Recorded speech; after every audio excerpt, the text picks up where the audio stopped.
औज़ुबिल्लाहि मिनश्शैतानिर्रजीम बिस्मिल्लाहिर्रहमानिर्रहीम।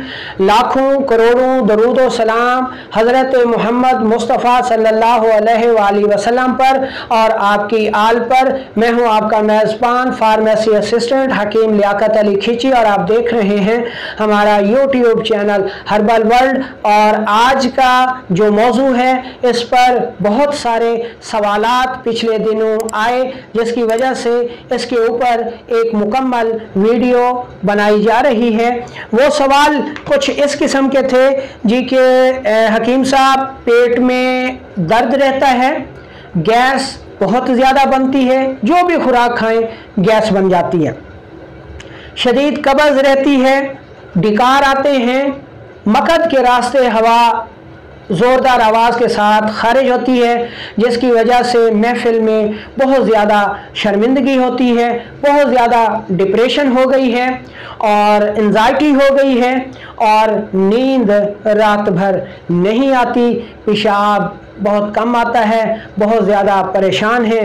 तो इसके बारे में आगाही दें। तो दोस्तों, ये जो सारी अलामात यानी पेट में दर्द रहना, खाना खाते ही दर्द शुरू हो जाना, गैस भर जाना, कब्ज़ हो जाना, ठीक है, और इसके अलावा डिकार आना और मकद के रास्ते हवा का ज़ोरदार आवाज़ के साथ खारिज होना, ये सारी अलामात जो हैं ये हमारे मैदे की वरम और सोजिश की वजह से पैदा होती हैं।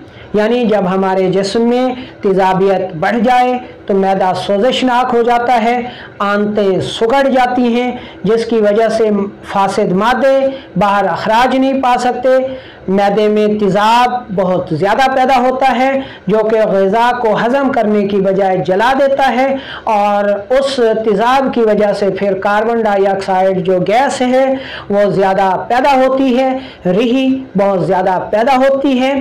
तेज़ाबियत और खुश्की की ज़्यादती की वजह से जिस्म में रतूबात और हरारत की कमी हो जाती है।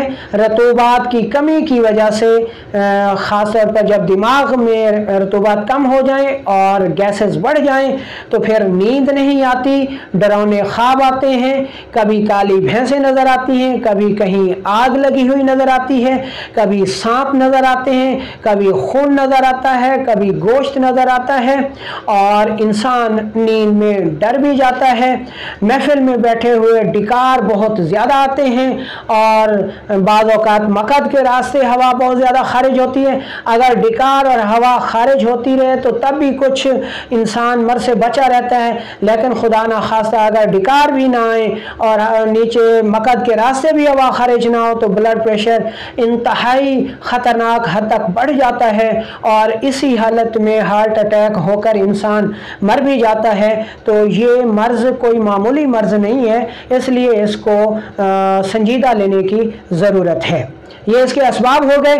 अब इसकी अलामात भी इसी में आ गई, हमने आपको बता दी, ठीक है। अब इसकी पहचान आप कैसे करेंगे? आम अफराद तो इन अलामात से जो हमने बताई हैं कि गैस होगी, कब्ज़ होगी, पेट में दर्द होगा, डिकार होंगे, हवा खारिज होगी और पेशाब सुर्खी माइल और मिकदार में कम आएगा, जोड़ों के दर्द होंगे, डर और खौफ होगा वगैरह वगैरह, ठीक है। अच्छा, मुआलिजीन हजरात इसका जो पहचान है वो नब्ज़ से करेंगे। आम लोग भी नब्ज़ देखकर इसको पहचान कर सकते हैं। अच्छा, ये नब्ज़ चूँकि हवा वाली नब्ज़ है तो ये हवा की ये ख़ासियत है कि ये ऊपर उठने की कोशिश करती है। तो इसकी जो नब्ज़ होगी वो ऊपर 4 उंगलियां रखते ही आपको महसूस होगी, ऊपर दबाने की ज़रूरत ही नहीं है, बस आपने 4 उंगलियां रखनी है तो ये चारों की चारों उंगलियों पर ये नब्ज़ ठोकर लगाएगी। हरकत में तेज़ होगी, ठीक है, कवाम में पतली होगी, तनी हुई रस्सी की तरह होगी यानी सख्त होगी और शदीद ठोकर वाली होगी। ये इस नब्ज़ की अलामात हैं। अब हम इसका जो इलाज है वो कैसे कर सकते हैं? अच्छा, इसके इलाज में एक बात जहन में रखें कि हर किस्म की तुर्श, तेज़ाबी और ये बाज़ारी खाने, होटलों के खाने और फास्ट फूड ये बंद कर दें। ٹھیک ہے، اور اس کی جگہ آپ کاربوہائیڈریٹس اور فیٹس والی غذائیں استعمال کریں گے، جن میں کدو شریف ہے، سبز توری ہے، میتھی ہے، پالک ہے، کریلا ہے، بکرے کا گوشت ہے، ٹھیک ہے، یہ چیزیں آپ استعمال کریں گے تو انشاءاللہ اس سے نجات مل جائے گی۔ اچھا، اب آپ نے یہ کرنا ہے کہ 1 کپ پانی میں 2 چمچ شہد ملا کر سب سے پہلے تو یہ پینا شروع کر دیں، ٹھیک ہے، صبح دوپہر شام۔ اس کے بعد 1 کپ دودھ میں 1 چمچ دیسی گھی ملا کے نیم گرم دودھ دن میں 1 مرتبہ لازمی پیا کیجئے، ٹھیک ہے۔ خوراکیں ہم نے آپ کو بتا دیں کہ آپ نے کون سی غذائیں استعمال کرنی ہیں۔ اب دوا آپ نے کون سی استعمال کرنی ہے تو دوا کو نوٹ کر لیں۔ پہلی چیز آپ نے لینی ہے تیز پات، دوسری چیز آپ نے لینی ہے سنا مکھی، اور تیسری چیز آپ نے لینی ہے پودینہ خشک۔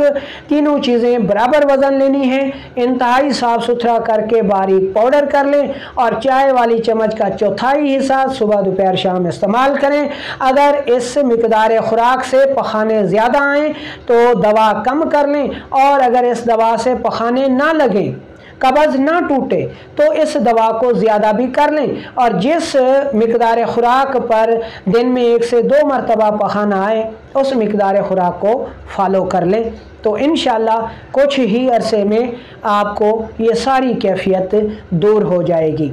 اس مقصد کے لیے ایک اور نسخہ بھی ہے، طب نبوی صلی اللہ علیہ وآلہ وسلم سے بہت ہی معروف نسخہ ہے، جس کو ہمارے نبی پاک صلی اللہ علیہ وآلہ وسلم نے بہت پسند فرمایا اور اس کے استعمال کی تاکید فرمائی، اور یہ دل کے امراض کے لیے بھی بہت مفید ہے۔ اور آپ کے علم میں یہ بات ہونی چاہیے کہ معدہ کی ورم تیزابیت کا دل کے دورے کے ساتھ بہت گہرا تعلق ہے، بلکہ دل کے امراض کی ابتدا معدے کی ورم، سوزش اور تیزابیت کے بڑھ جانے کی وجہ سے ہی ہوتی ہے۔ اس میں آپ نے کیا کرنا ہے، آپ نے 1 کپ لہسن کا پانی لینا ہے، 1 کپ پیاز کا پانی لینا ہے، ٹھیک ہے، 2 چیزیں ہو گئیں۔ تیسری چیز آپ نے 1 کپ اجوین دیسی کا عرق لینا ہے، اور چوتھے نمبر پر آپ نے 1 کپ ادرک کا رس لینا ہے، یہ 4 کپ ہو گئے۔ اب آپ نے 8 کپ جو ہے یہ 4 کپ ہو گئے، اور 4 کپ آپ نے شہد لینا ہے، یہ ٹوٹل 8 کپ ہو گئے۔ اب شہد میں ملا کر آپ نے اس کو ہلکی آنچ پہ پکانا ہے کہ یہ سارا مرکب جو ہے وہ 6 کپ رہ جائے۔ جب 6 کپ رہ جائے تو آگ سے آپ نے اس کو اتار کے محفوظ کر لینا ہے، اور 2 چمچ صبح دوپہر شام استعمال کرنے ہیں، تو انشاءاللہ یہ طب نبوی صلی اللہ علیہ وآلہ وسلم کا جو یہ مرکب ہے، یہ معدے اور دل کے امراض کے لیے لاجواب دوا ہے۔